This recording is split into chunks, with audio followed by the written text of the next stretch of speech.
안녕하세요. 민수기 35장입니다.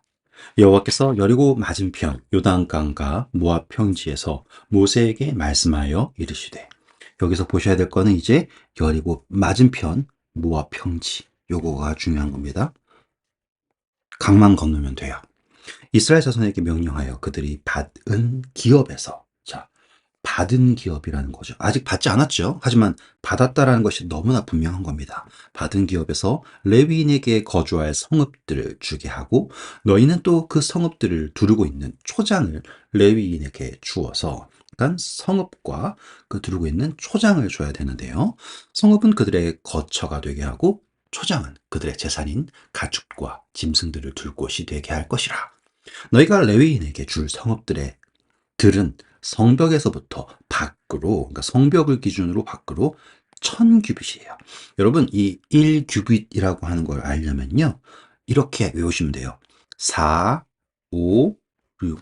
한 번 더요. 뭐라고요? 4, 5, 6. 아시겠죠?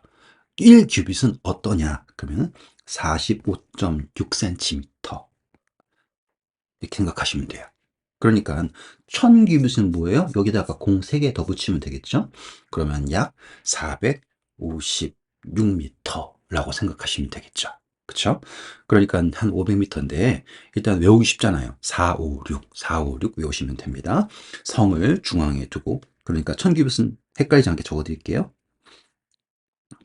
여기도 지우고 이거 지우면 돼요. 456m. 아시겠죠? 1규빗은 얼마라고요? 45.6cm. 456이다. 넘어가겠습니다. 성을 중앙을 두고 성밖 동쪽으로 2000규빗. 왜일까요? 성의 중앙에서부터는 2000규빗이라는 뜻입니다. 성벽으로부터는 1000규빗이지만 남쪽으로 2000규빗, 서쪽으로는 2000규빗, 북쪽으로는 2000규빗을 측정할지니 이는 그들의 성읍에 드리며, 너희가 레위인에게 줄 성읍은 살인자들이 피하게 할 도피성으로 6성읍이요. 그래서 이스라엘은요, 총 7개의 성읍이 구별됩니다. 6개인데요? 아니요. 예루살렘도 포함하셔야지 됩니다. 예루살렘은 도피성은 아니지만 속죄가 이루어지는 성이기 때문에 나중에 48개의 성읍이 레위인에게 주어지긴 해요. 하지만 하나님께서 먼저 구분하신 것은 6성읍. 숫자 6 의미 깊죠. 도피성으로 6성읍을 주시고, 그리고 모든 속죄가 이루어진 성으로 예루살렘을 주셨잖아요. 그렇기 때문에 총 7개의 성읍이 있다라고 묵상하시면 좋을 것 같아요. 그 외에 40성읍이라. 너희가 레위인에게 모두 48성읍을 주고 그 초장도 함께 주되, 너희가 42 여기 있네요. 42성읍이라. 그래서 총 48성읍을 주고 그 초장도 함께 주되, 너희가 이스라엘 자손의 소유에서 레위인에게 너희가 성읍을 줄 때 많이 받은 자에게서는 많이 떼어주고, 자, 이거 좋죠. 많이 받은 자에게서는 많이 떼어주고 적게 받은 자에게서는 적게 떼어줄 것이라. 각기 받은 기업을 따라서 그 성읍을 레위인에게 줄지니라. 아주 중요한 부분 같습니다. 짧은 설명을 더해드리자면, 하나님께서 많이 주셨다라는 것은요, 하나님께서 우리에게 또 많이 주라고 하셨다라는 묵상도 가능할 것이고요. 또 많이 받을수록 하나님으로부터 축복이 많지 않습니까? 그 많은 축복은 우리가 섬길 때 비로소 유지될 수 있다라는 걸 알 수 있어요. 게다가 많이 받은 자들이요, 많은 성읍을 레위인에게 주잖아요. 그러면 이 도피성이 누가 사는 성읍이었어요? 네, 바로 레위인들이 사는 성읍이에요. 48성읍은 도피성이 아니지만은 그래도 같은 역할을 할 수 있다라고 생각하시면, 우리가 많이 섬길수록 더 많은 축복과 동시에 많은, 어떻게 설명할까요? 많은 용서도 있다라고 생각하시면 좋겠습니다. 묵상이에요. 그러니 나중에 한 번 더 이 부분들을 묵상해 주시면 좋을 것 같습니다. 그리고요, 네, 이거는 신명기에서 제가 또 자세하게 설명해 드리도록 할게요. 넘어가겠습니다. 여호와께서 또 모세에게 말씀하여 이르시되, 이스라엘 자손에게 말하여 그들에게 이르라. 너희가 요단강을 건너 가나안 땅에 들어가거든 너희를 위하여 성읍을 도피성으로 정하여 부지 중에 살인한 자가 그리로 피하게 하라. 도피성은 누가 가는 것이다? 알지 못하고 살인한 사람. 그러니까 계획적으로 살인한 사람 말고요. 알지 못하고 생명을 취한 사람, 죽인 사람. 그렇기 때문에 우리가 전에 공부했던 것처럼 도피성은 예수 그리스도를 상징합니다. 그래서 우리가 생명 없는 상태에서 예수 그리스도로 도망쳤을 때 대제사장이 죽었을 때 우리의 속죄가 이루어지죠. 그게 바로 예수 그리스도 도피성의 의미예요. 꼭 한번 묵상해 보시면 좋을 것 같습니다. 부지 중에 살인한 자가 그리로 피하게 하라. 이는 너희가 복수할 자에게서 도피하는 성을 삼아 살인자가 회중 앞에 서서 판결을 받기까지. 자, 언제까지냐면 회중 앞에 서서 판결을 받기까지 죽지 않게 하기 위함이에요. 판결까지 도피성에 피하는 겁니다. 도피성에 피하면 무조건 산다가 아니에요. 판결까지 그의 삶을 유지하는 게 바로 도피성이다. 꼭 이해해 주세요. 너희가 줄 성읍 중에 6성을 도피성이 되게 하되 세 성읍은 요다 이쪽, 세 성읍은 가나안 땅에 두어 도피성이 되게 하라. 자, 이 성읍이라는 것도 중요하겠네요. 왜냐하면 제가 신명기에서 설명드린다고 했지만 여기서 잠깐 설명해 드리도록 할게요. 여러분, 이 가나안 정복하고서요, 성을 새로 짓는 거는 쉽지 않은 일이에요.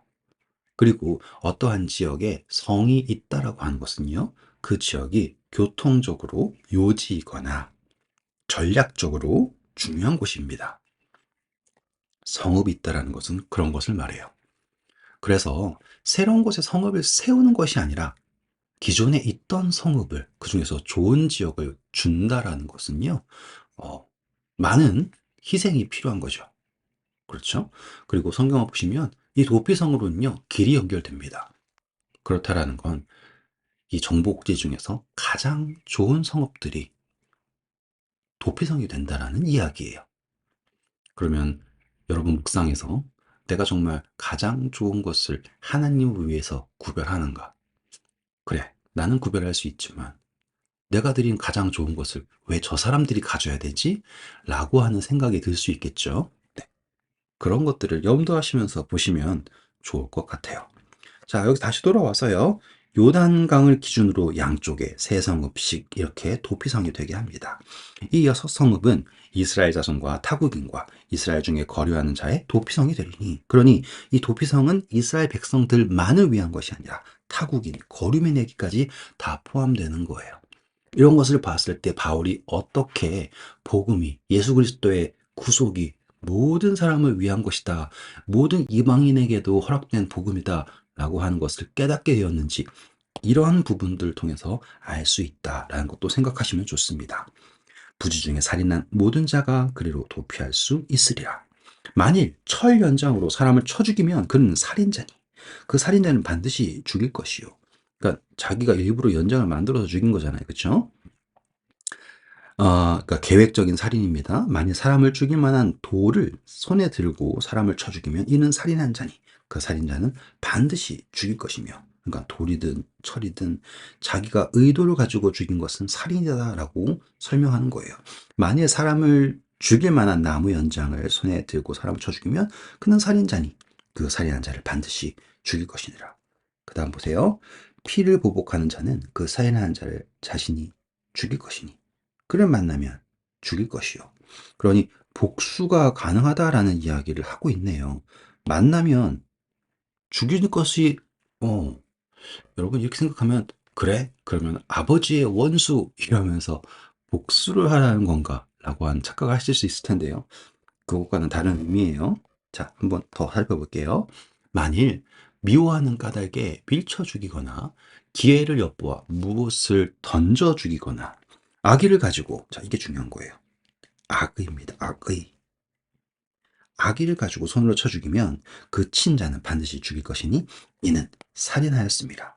중요한 거는 실수인가 의도를 가졌는가라고 할 때 이 악의가 중요한 거예요.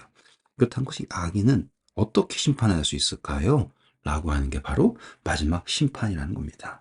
피를 보복하는 자는 살인자를 만나면 죽일 것이니라. 그러니 악의가 있는 사람은 죽는 것이 당연한 거예요. 지금 복수를 말하는 게 아닙니다. 자, 악의가 없이 우연히 사람을 밀치거나 기회를 엿봄이 없이 무엇을 던지거나 보지 못하고 사람을 죽일 만한 돌을 던져서 죽였을 때 이는 악의도 없고 해하려고 한 것도 아닌즉, 자, 그 다음부터 생명을 취할 수 있는, 복수할 수 있는 사람의 권리가 있는가 없는가를 판단하셔야 돼요. 회중이 누구가요? 회중이 친자와 피를 보복하는 자 간에, 그쵸? 회중이 악의를 가지지 않고 사람을 죽게 한 사람과 이제 보복을 하려고 하는 사람 사이에 이 규례대로 판결하여, 그러니까 그냥 막 도망치는 게 아니에요. 회중이 지켜주는 거예요. 피를 보복하는 자의 손에서 살인자를 어떻게 한다고요? 여러분 오늘 정말 중요한 거 보신 거예요. 건져내야 돼요. 누가요? 회중이. 건져내요. 그가 피하였던 도피성으로 돌려보낼 것이요. 그는 거룩한 기름 부음 받은 대제사장이 죽기까지 거기 거주할 것이니라. 자, 그래서 이 보복하는 자의 손에서 회중이 건져내서요, 도피성으로 가는데요. 도피성에서는 언제까지요? 대제사장이 죽을 때까지. 이 의미는 뭐랑 똑같아요? 예수 그리스도께서 우리를 위하여서 십자가에서 달려서 대신 돌아가셨죠? 그때가 바로 지금 이 도피성에서 자유를 얻는 때예요. 그러나 사진자가 어느 때든지 그 피하였던 도피성 지경 밖에 나가면 될까요? 안 될까요? 안 되겠죠. 뭐랑 똑같아요? 6월절과 같죠. 그렇죠? 도피성 밖에 나가면 안 돼요. 예수 그리스도 안에 있어야 돼요. 나가게 되면 피를 보복하는 자가 도피성 지경 밖에서 그를 살인자를 만나 죽일지라도 그 피 흘린 죄가 없다라는 거예요. 죄라는 것이 그런 거예요, 여러분. 죄의 삭은 사망이고요. 우리는 언제든 그 죄의 결과를 만난다면, 아시겠죠? 그걸 우리 뭐라고 합니까? 아, 그런 말 있지 않습니까? 이게 참, 이게 불교적인 문화에서 저희가 자라났잖아요. 그래서 뭐, 업보다, 뭐, 사필귀정이다, 뭐, 이런 식으로 이렇게 불교적인 생각을 가지고 말씀드리고 있는데, 그게 아니라, 죄라고 하는 것은요, 죄의 삭은 사망이에요. 생명 없음이에요. 그렇기 때문에 우리는 사망을 만나는 것은 너무나 당연한 거예요. 하지만 우리가 이 도피성인 예수 그리스도의 안에 있다면 우리는 그 사망을 만나지 않게 지켜지고 있다라는 겁니다. 아시겠죠? 너가 잘못했으니까 너 죽는 거다. 그런 의미로 보지 마시고 생명 없는 상태에 우리 이미 죄 때문에. 하지만 우리가 예수 그리스도 안에서 아직 그 생명이 보존되고 있는 것은 도피성이신 예수님 안에서, 그렇죠? 그리고 예수 그리스도가 대제사장이신 예수 그리스도가 우리를 대신하여서 죽으셨다는 그때까지 우리가 예수 그리스도 안에 있다면 우리의 생명이 보존된다라는 의미로 보셔야지 돼요. 이는 살인자가 대제사장이 죽기까지 그 도피성에 머물러야 할 것이다 라고 하는 조건이 있네요. 그렇죠? 머물러야 합니다. 대제사장이 죽은 후에는 이제 그 죽음에 대하여서 대제사장이 감당하게 된 거죠. 그렇죠? 담당하게 된 거예요.